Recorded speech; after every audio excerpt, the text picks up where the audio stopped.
Good evening, everyone, and welcome to tonight's online event brought to you by Spineless Wonders. Before we kick things off, on behalf of tonight's speakers, I'd like to acknowledge the traditional owners of the countries we are zooming in from today, including the Kaurna people of Tantanya, which is Adelaide, and the Adelaide Plains, the Turrbal people of Meanjin, which is Brisbane, and the Wonnarua people of Maitland. We pay our respects to their elders past, present, and emerging. I'm Sam McCabe, a Spineless Wonders intern, and I'll be your MC for this evening. Tonight, we're celebrating Caroline Reid's critically acclaimed poetry and prose collection, Siarad. Siarad is a Welsh word that means to talk or to speak, and that's exactly what this collection does. It speaks to memories and emotions that move us through decades, continents, and cultures. Siarad is available to purchase via Authors Direct. The link is available in the chat. It'll also be posted a couple of times throughout this event, so if you miss it, it's all good. Caroline Reid is a regular spoken word performer and repeat finalist in the Australian Poetry Slam. Her poetry and prose have been widely published, and her play, Prayer to an Iron God, is published by Currency Press. Caroline's background as a performer and playwright shines in this collection of works that are as bold as they are tender, begging to be shouted, spoken, and whispered many times over. You can stay up to date with Caroline's work using the links shown on screen. These links are available in the chat also. We're also joined this evening by audio engineer and musician Zhang, who produced the audio version of Siarad. At the end of tonight's event, you will have the chance to ask Caroline and Jeff questions about their work. Feel free to pop your questions in the chat as we go along too. In the meantime, sit back and enjoy an evening of performances and discussion. To kick things off, we have a short film adaptation of one of Caroline's poems, Murder Girl.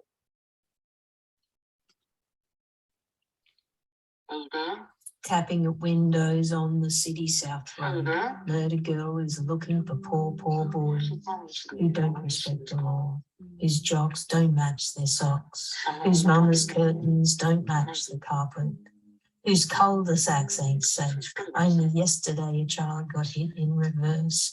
Oh, the price and the dread and the price and the shame of it. What do we do about this place? Girls and boys drenched in hectic religion with smelly haircuts, shady lounge rooms, thinking about future, 3 minutes to zero, bank account, super duper, now there's a life.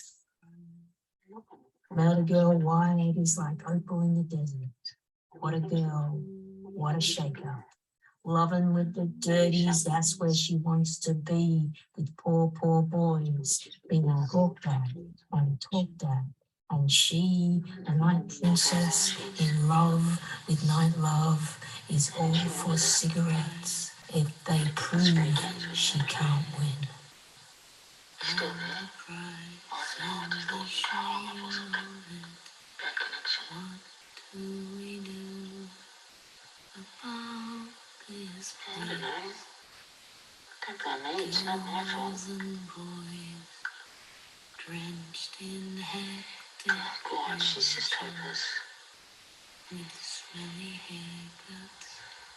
Yeah, I don't want to find out.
Okay, I'd now like to welcome Caroline and Jeff to the virtual stage. Caroline and Jeff, thanks so much for joining us. You both live in different parts of Australia and had to collaborate remotely to bring Siarad audiobook to life. How did that process begin and unfold for the two of you? Caroline, do you want to begin?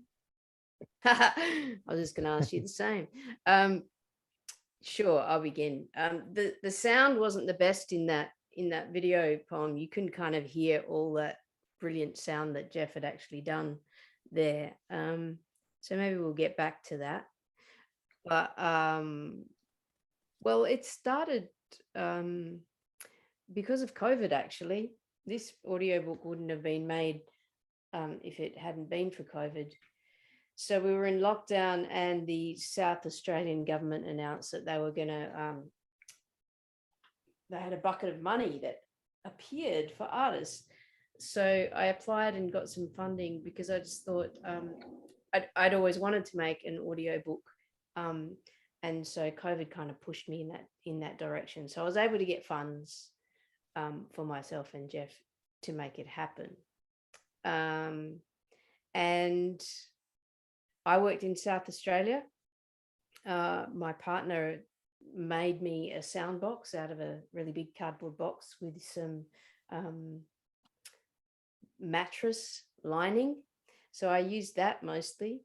And I was able to buy myself a microphone and headset. And so I did some recording in a radio studio as well, but I actually found that they weren't, they didn't quite have the quality that I was looking for, but it was a process to discover that. And then I sent the files to Jeff in Sydney, and he did something amazing with them. So yeah, do you want to talk about My process? Yeah, Yeah. absolutely. So I guess I was always interested in the voice as an instrument. So I actually have queued up some of the stuff that I did in university when I was studying sound design at UTS. I'm not sure if you guys will be able to hear it. Let me know if you can, but I'll play something. And so all of these sounds, for context, they were part of a project that I did where I just invited a lot of friends to send me voice messages of their favorite extract in a poem or in like their a favorite book or something, and then I collated all of them. And I was just interested in that kind of raw quality that you get from the phone recording, which is essentially what I got from Caroline as well. Something very lo-fi, something very I guess it doesn't have that same quality as a high production value sound piece that you might get when you record in an audio studio. So here's one of them. The night was cool and the stars were red. I walked down by the watermelon works. That's where we process the watermelons into sugar. We take the juice from the watermelons and cook it down until there's nothing left but sugar. And then we work it into the shape of this thing that we have, our lives. And so it's just a collection of all these short extracts that I collated together and turned into kind of like an audio installation. And so that's essentially the process that I bounced off when I started with Caroline's work. Yeah. And I also had the freedom to integrate music, funky sound design. So in Motigo, you could hear that radio sound effect, and that was just some processing that I did on Ableton, which is the digital audio workstation that I work from, and a whole lot of other fun stuff. Yeah. and I'm going to add, like, I kept pushing Jeff to add more stuff, and he kept going, no. I think he was really that's really interesting how you talked about voice as instrument, because he was really quite adamant that just to add very sparing amounts, because he felt that the voice was kind of doing all the work anyway. But what you didn't hear in Motigo, it surprised the pants off me when he sent it back, because what you didn't hear in that video is that towards the end, there's all this kind of car stuff and, cars doing donuts and stuff like that, and all of a sudden there's this like and I'm like, oh my God, he's killed her. When I first heard it, I was like, it was just so fantastic. I guess so. I hadn't actually thought that you could use sound in that way just to tell story. You don't actually need to kind of spell it out. Yeah. Beth said, I love sparing sound effects and agree the voice and words should be showcased rather than drowned out by sound. Well, I actually I agree now, but I took some convincing.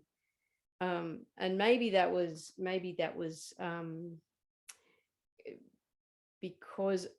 because I wrote them maybe, and I thought that I didn't have enough confidence in my own work perhaps, and in my own voice. So it was really interesting to have Jeff constantly going, when I go, what about this? What about that? He goes, nah, not so much. Or he'd add something and I'd go, it's so quiet.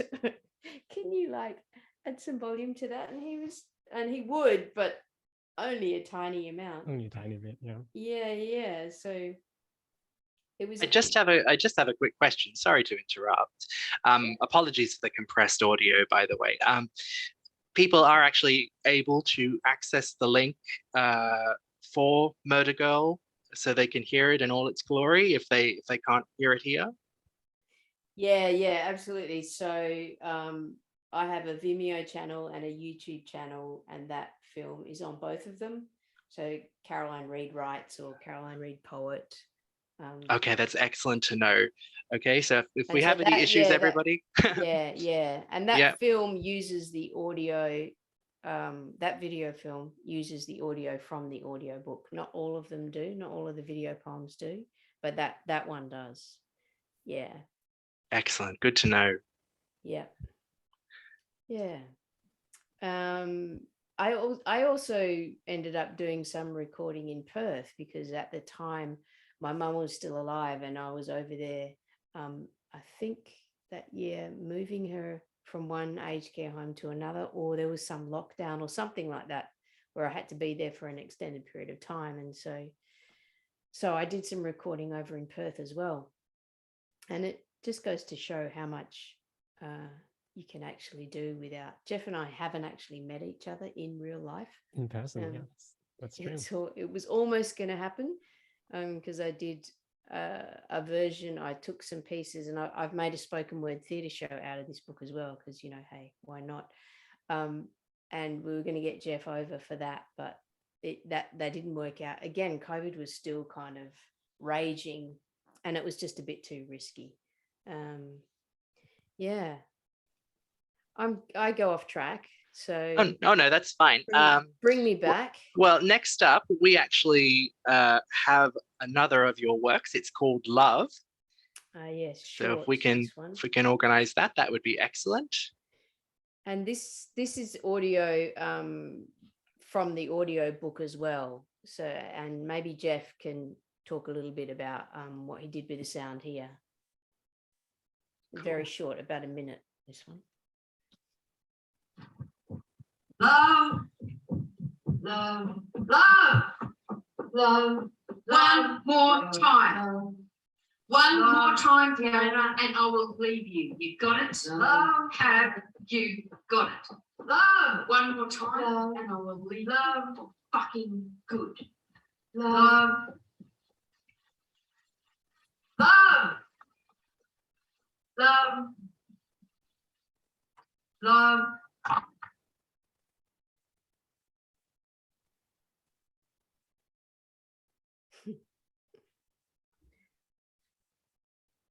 Just realized I should probably have had myself on mute. I didn't. So yeah, it looks like the video poems, the sound isn't as clear, but that's okay. So that video poem screened in Germany last year in the Zebra International Poetry Film Festival. It was the shortest poetry film in the festival because it only clocks in at about a minute. So Jeff, do you remember the process that we went through with this one? There was a lot of iterations of it, I remember. you had the rough idea down, and for me, it was just mainly like tuning the levels. And I remember that I also wanted to have the footsteps. You can't really hear in the video, but it kind of pan left and right in the ear.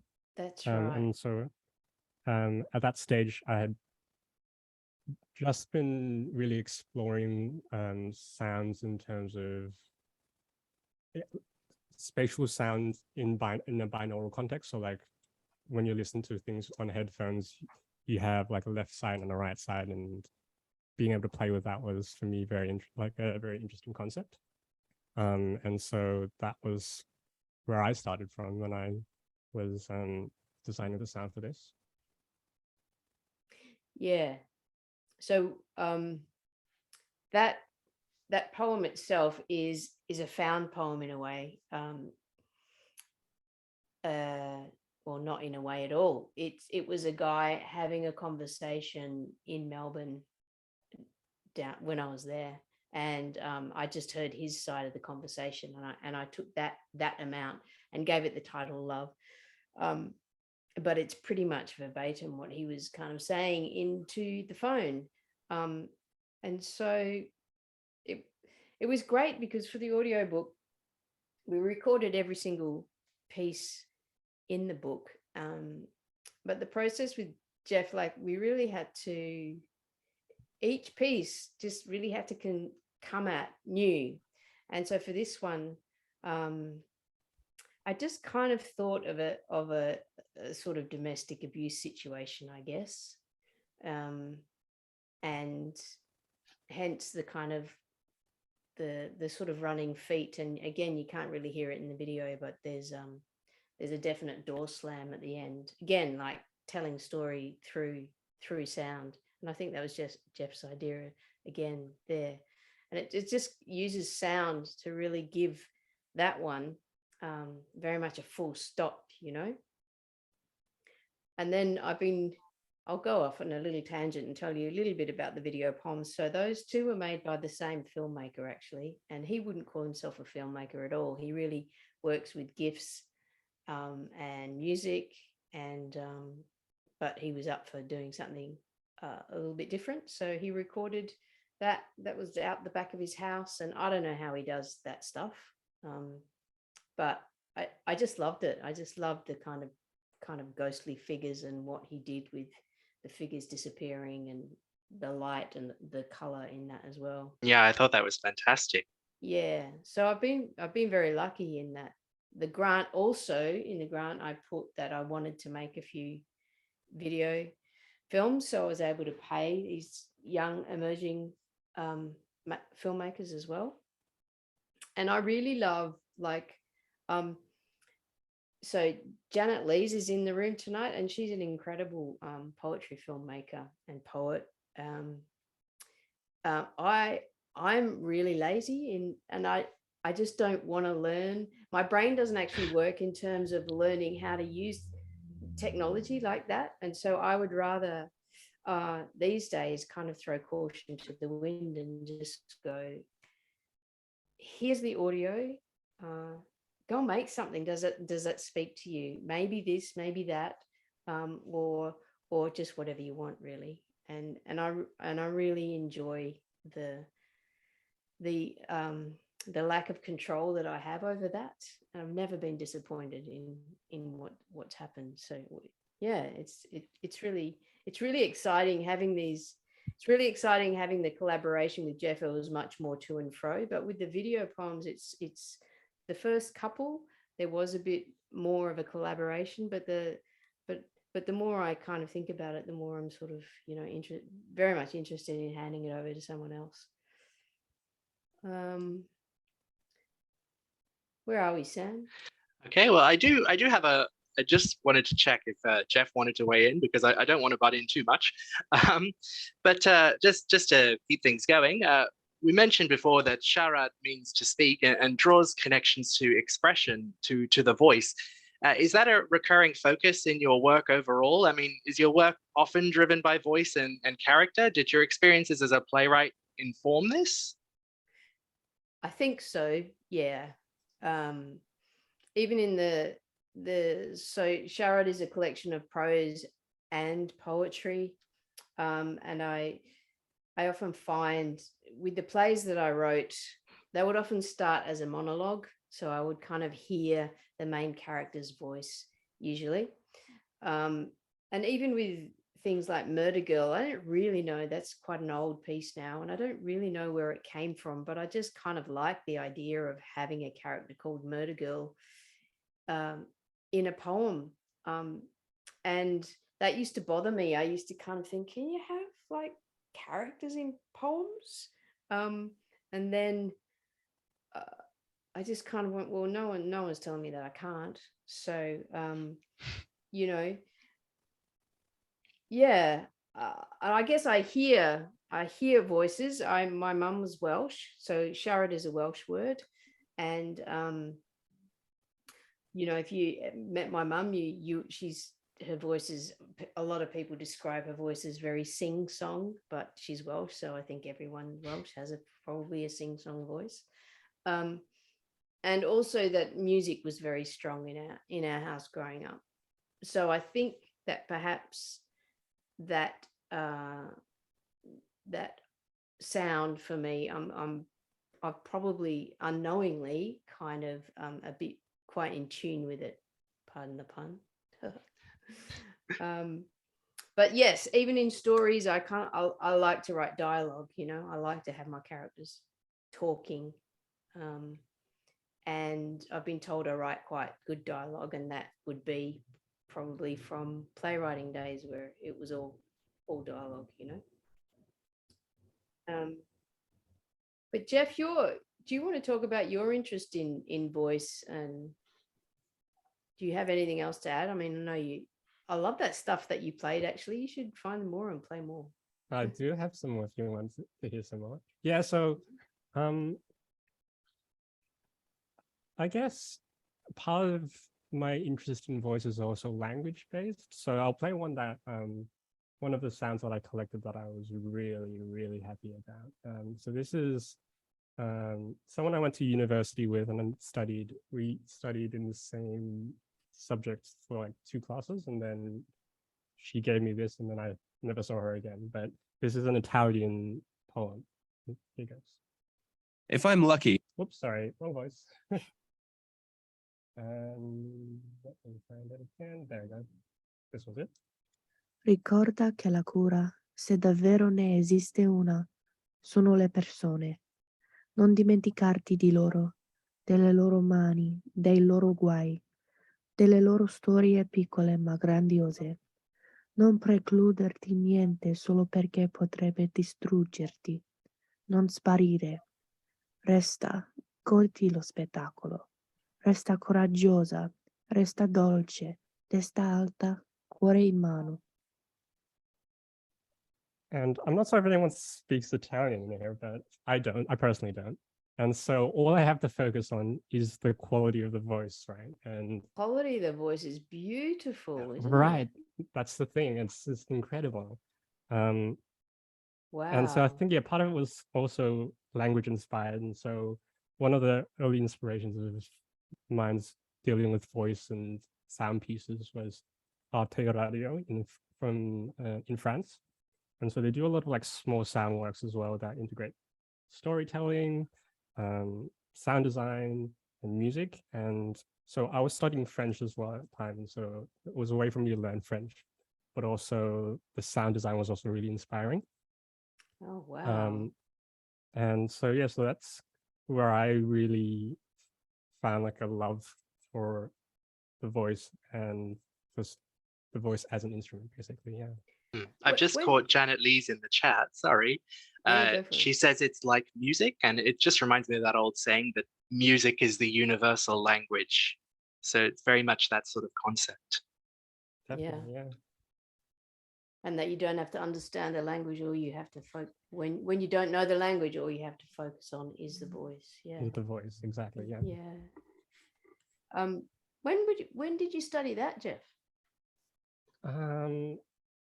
So that's almost been 6 or 7 years now. Oh, wow. Yeah, so when I was in uni, there was a subject where I did sound design It wasn't a music-based subject. It was actually a communication subject. And we had to design like an online documentary. And so I collated all these voices and tried to frame it in like an online documentary kind of Oh, wow. Yeah, right. documentary, in the sense that I was collating things and displaying it online. Yeah. As like a kind of a historical marker of some sort. Yeah. And yeah, so that's where I tried this idea, and the results I was really happy with. Yeah. Yeah.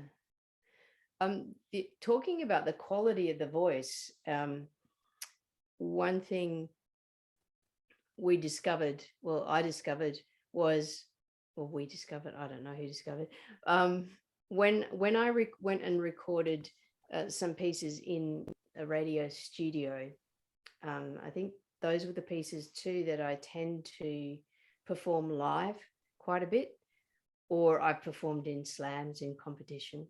And so I was recording as if I was performing to a live audience. And then when I heard them back, it was way too abrasive and almost had a tinny kind of quality to it. And I realized that, so this is all a process that I discovered along the way. Jeff probably already knew, but I didn't, that when you're making an audiobook as opposed to performance, there's a kind of intimacy, and you don't need to project your voice as if you're on stage,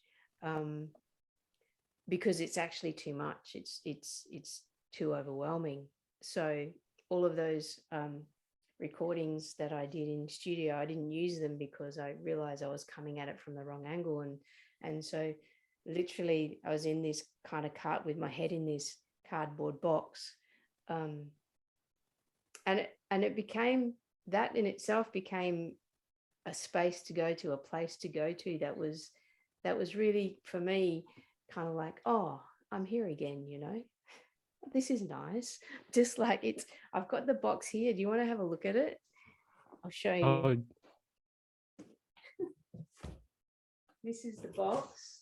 So I'd have my head, I had it on a table, and then I'd literally have my head in this box with the microphone in the box with me, and the book pushed to the back with my glasses on underneath my headphones. So it all got a little bit awkward, and you would think a little bit claustrophobic, but it actually wasn't at all. And it kind of, I think, helped to create that sense of intimacy, which you don't get in the radio studio. You know, it's too big. It was too big and broad. Well, so, that's fascinating. But I think we've got cultural submissions up next, I think. yes. Yeah, so have we got the link to that? Is that working? So yeah, this is a different filmmaker. Different filmmaker. Different filmmaker, you'll be able to tell.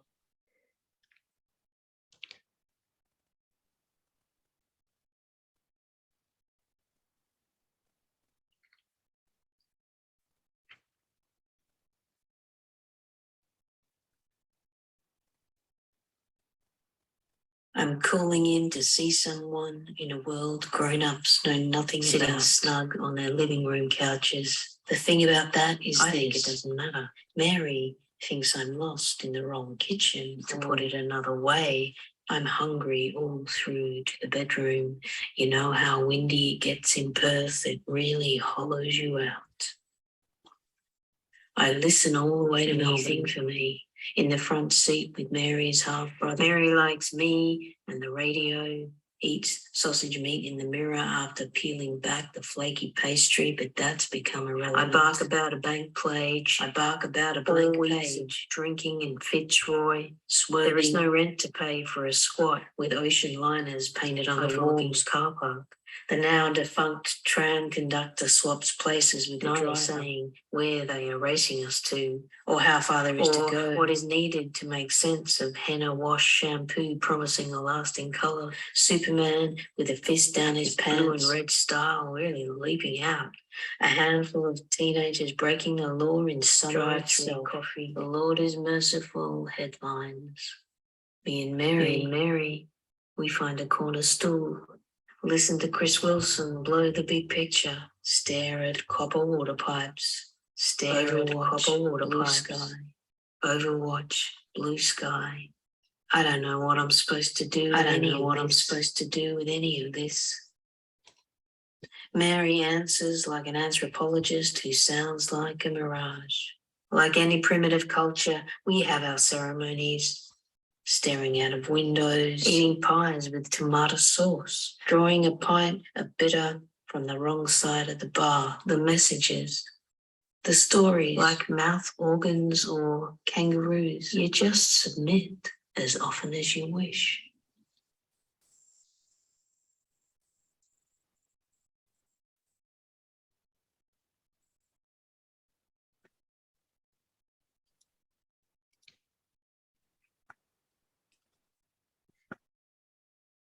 Wow, that was really interesting.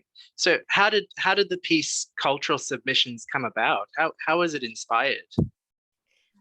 A lot of my poems have a bit of a collage effect. So like that found poem, The Voice, some of those poems, some of those lines I pulled out of books or fragments of books. I think there's a sign that I reference. I did a trip when I was younger from Perth to Melbourne. It was my first trip to Melbourne. I spent most of it drunk and catching trams very late at night when you still had tram conductors in Melbourne. And there was an incident where I was on the tram. I think everyone that was on the tram seemed to be either drunk or on drugs, including the tram conductor and the driver, who randomly just decided to swap positions. So the tram conductor went and drove the tram. Oh, wow. While the tram driver was just like chatting up this chick on the tram. And I was with my friend of ours. I mean, it was just so ridiculous. So I guess that poem is just like a couple of young people not really knowing what to do or what to make of stuff, I guess. Chris Wilson, a lot of you might not know him, but he was an incredible Australian musician. And Patrick, who made the film, used a tiny bit of him from YouTube, I think. He was an incredible harp mouth organ player. And I saw him, I fell in love with Chris Wilson, who was such a Melbourne institute, you know, the same as pies and beer and all of that kind of stuff. And I wanted to put all of that in a poem or a prose poem, I don't know, whatever you want to call that. And I didn't know how to do it. And so that comes into the poem as well, kind of going, I don't know what I'm supposed to do with this, you know. And it's also a little playful thing on, you know, you're always sending your work out and submitting your work. So there's a whole kind of like pun on submissions, and you submit as often as you wish. So yeah, look, I actually really like being quite playful in some of my poems. And so there's nothing more than that, you know. Like you could analyze it till the cows come home, but sometimes you just have to go with the feeling of something. And if the words sound right and the image juxtaposed next to another image feels right, then I think go with that. And I can't remember how we came over. I really wanted The Voice to cross over. So it was, did we come up with that together, Jeff? I can't actually remember now. I was thinking the same thing. Like, was it your idea? Like, Yeah. that we wanted to lay The Voice, or was it something that I just did that we both enjoyed? Yeah, that's right. And it really just speaks for itself. That's it. And Jeff was so easy to work with because we would have these conversations, and often we, you know, we just kind of go, oh, because I used to be a bit of a stickler for I must understand every single word that I've written, but with that one, it felt like the crossover needed to happen, and people didn't quite catch it. Then that was totally fine as well. It was just part of the experience, you know. And I think Pam might have asked, how did we find each other? It was Bronwyn Meehan at Spineless Wonders that went, I think you'd really like working with Jeff. I'm like, okay. So Jeff was recommended to me by Bronwyn at Spineless Wonders, who published the book. yeah. Where are we, Sam? Oh, excellent. Sorry, I don't like to interrupt. I just think this is all very fascinating.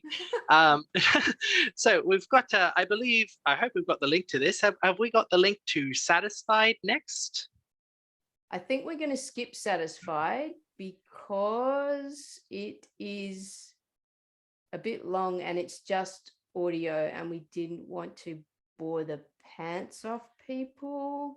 Okay, that's no problem. In that case, yeah, maybe I think we're going to go to Lost. Yeah, we can go to Lost. Got the video. And I've just got a quick question.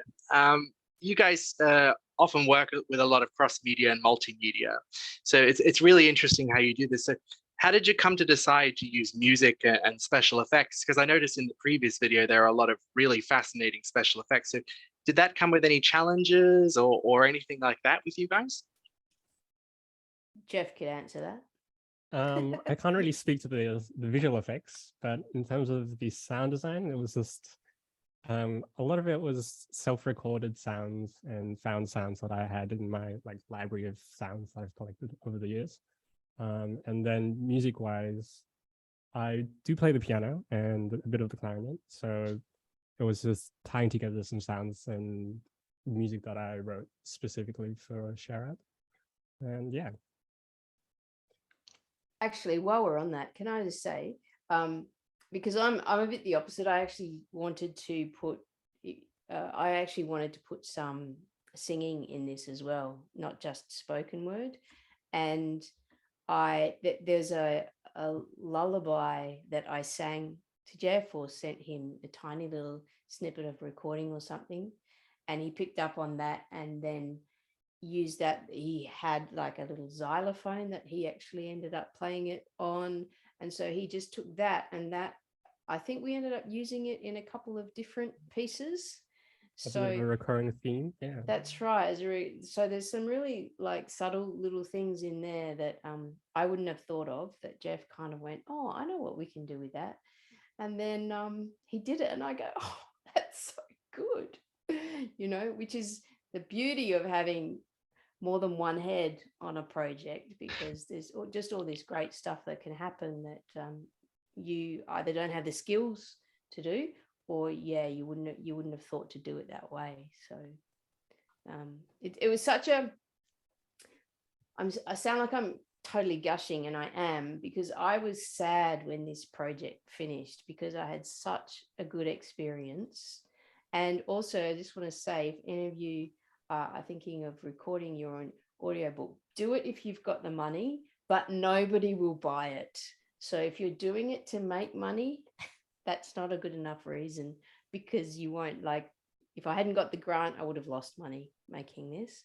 But the process was just fantastic.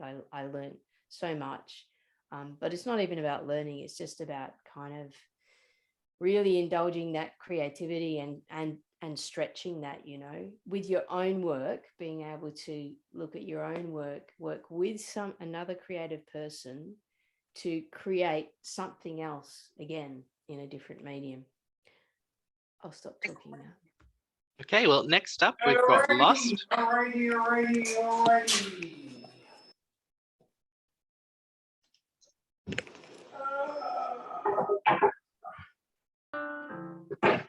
So before we play this, sorry, can I just say, this is not the audio that's in the audio book.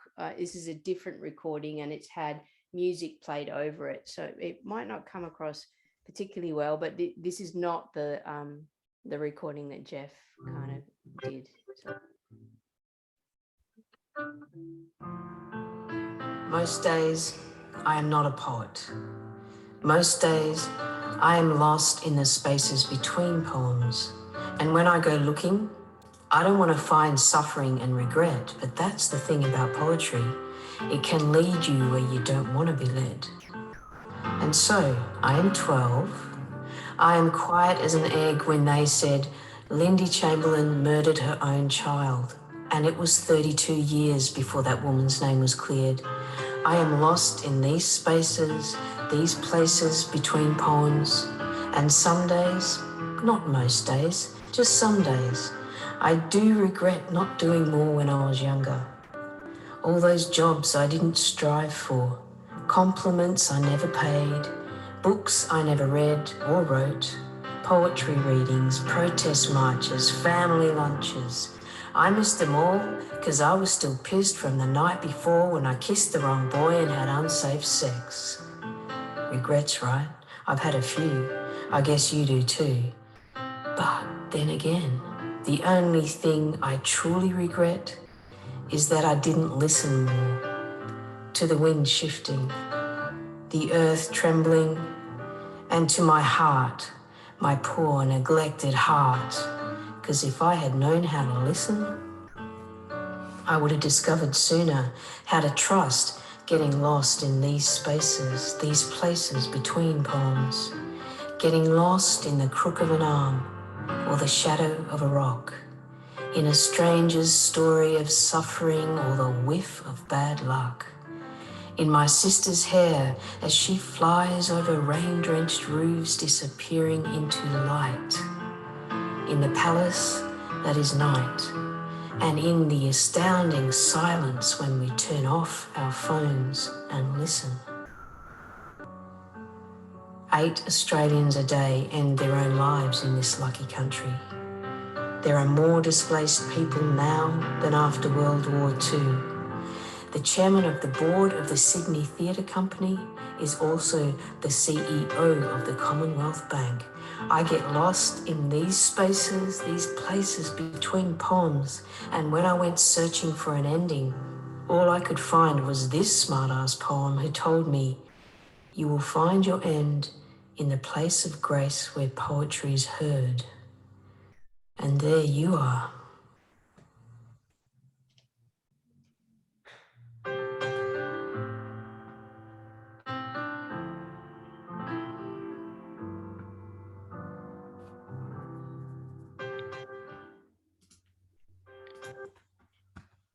I thought that was fantastic.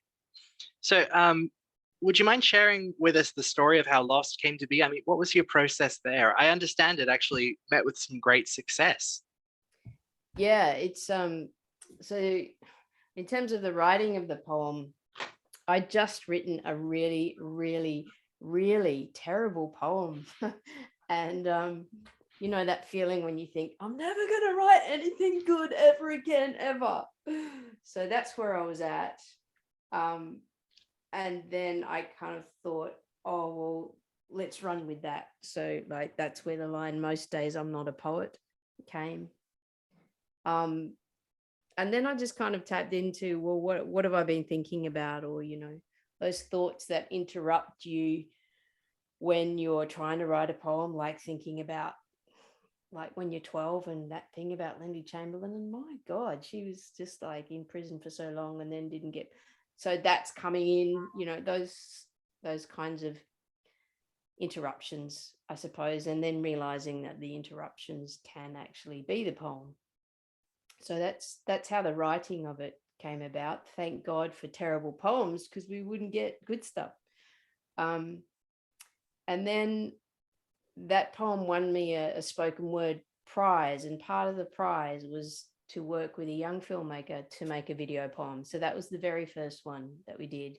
And it took us ages to get our shit together, to get our timing together. So we sort of had one afternoon in Port Adelaide, and we took a few hours, and yeah, she shot all that footage and then edited it fairly quickly, found a music track and put it together. And apart from a few tweaks, again, I've been really lucky. Like I worked with Pam Boutros twice, and yeah, it just really easy, you know, to work with. A very different kind of filmmaker to the other two, but it's also a very different kind of poem.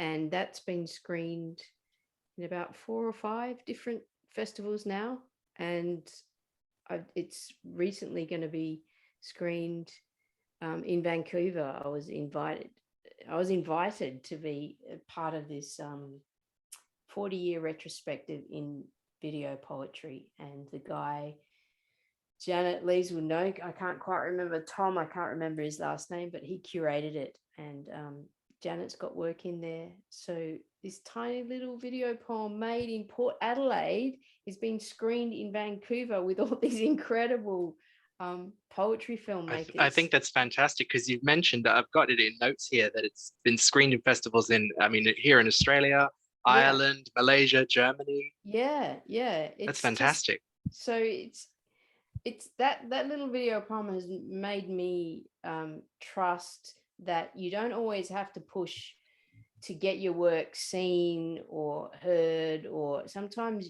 you can stop pushing, because it sometimes the work can just speak for itself if the right people are looking at it or whatever, so I've really that doesn't mean that like it's screened in those other things because I submitted it, but this one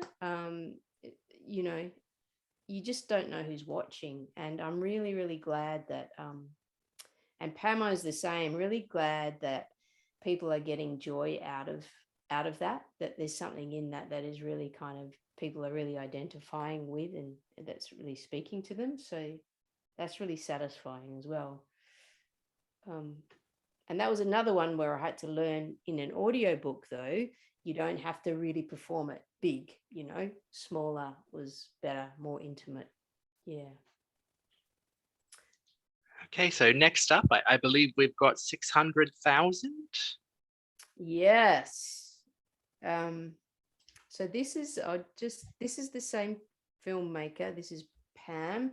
This is probably going into more the like issue-based poems, I guess. I wrote this specifically for a competition.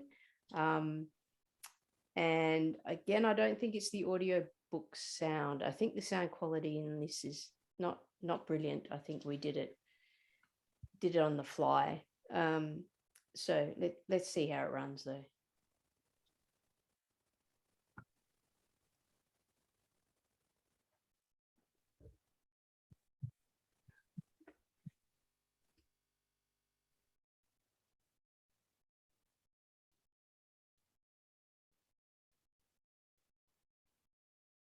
Love me with all of your heart, that's all I want, love. My mother is happy enough singing Engelbert Humperdinck, lying on the narrow bed of the nursing home that she chose last year, that she does not remember choosing. And she's well fed, 3 square meals a day, with a bottomless bucket of brew in between, white with one, because she forgot that she drinks it wheat black.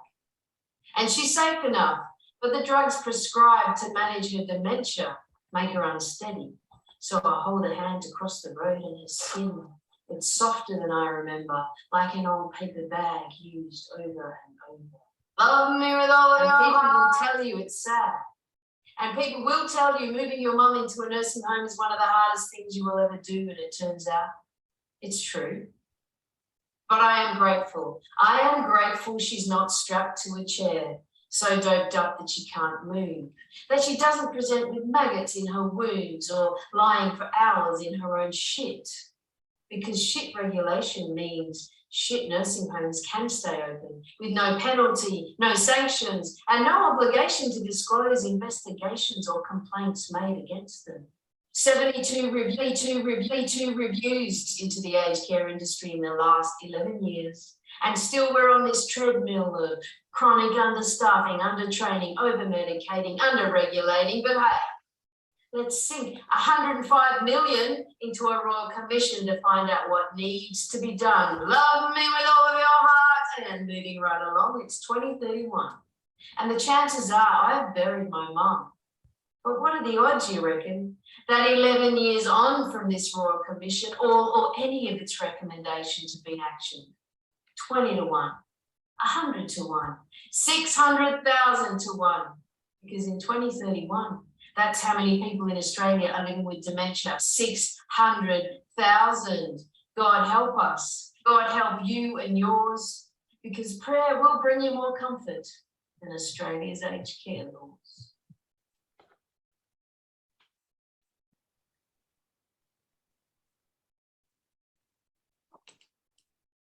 Yeah, that's pretty unsubtle poem, isn't it? What was that about, do you reckon? So well, you're certainly not. You certainly not afraid of.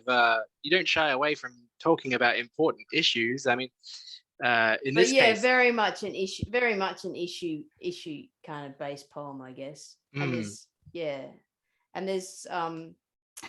room for that in slams, you know. Yeah. So. Yeah, because you've written material specifically for slam competitions, haven't you? Yeah, and that was one of them. Now I accidentally entered the slam this year. I didn't mean to, but I did. And it's less about I don't know, less about issues, more about dead people. Oh gosh. Yeah. You know, we were going to show another one, but there's only about 5 minutes, isn't there? So I'm wondering if there was. Yes, I believe we were going to have a look at stars, but I don't know whether we've got. I'm not sure, but in this case, because we've only got about 5 minutes left, is everybody happy to sort of move on to the Q&A portion? Yeah. Okay, so everybody, if you've got questions for Jeff and Caroline, don't hesitate to put them in the chat. We will be watching. So we're gonna make sure we're gonna keep up with the chat, and it's all gonna be great. So if you've got any questions, we'd love to hear from you. But if not, we can just show stars as well, which is me in performance. So it's less a video poem, and this one was what I performed at the Sydney Opera House for the Australia Poetry Slam National Final. Thanks, Janet. Bye. Janet has to go. Let's finish with stars. Hey, it's kind of fun. Again, it's an issue-based poem, but based on the story of a guy I know who is a comedian and performer. Okay, no worries.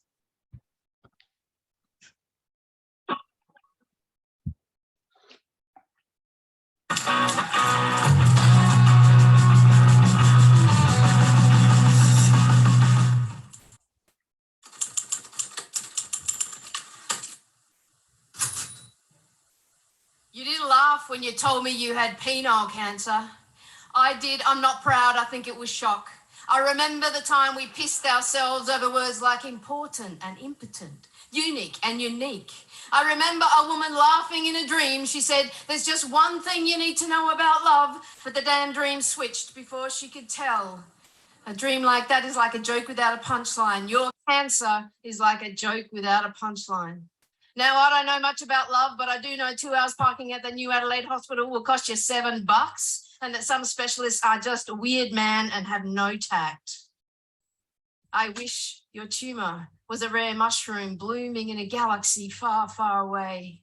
I want to burrow into it and blast it with jokes, because we know laughter is the best medicine, but we also know my jokes. So let's put Catherine Tate in the Opera House instead, and night after sold out night, I will push her into your penis and your tumour dissolve into laughter and applause, and that aura of shame you wear like a hoodie will melt away like Arctic ice. Now, I don't know if that's possible. I don't know many dead people. I don't know if a man is still a man when he doesn't have a penis, and we don't talk of such things. We are listening instead to that antiseptic urologist who seems to be saying, come back next Thursday, mate, and I'll cut off your dick. I rub your back when you're sick in the car park, and that's when you tell me as a kid you slept outside to feel stars inside you like friends.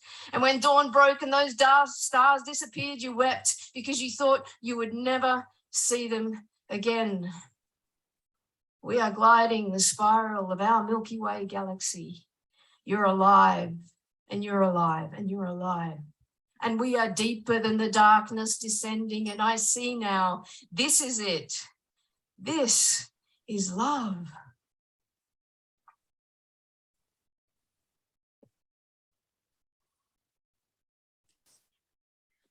So there's a bit of delay in there, but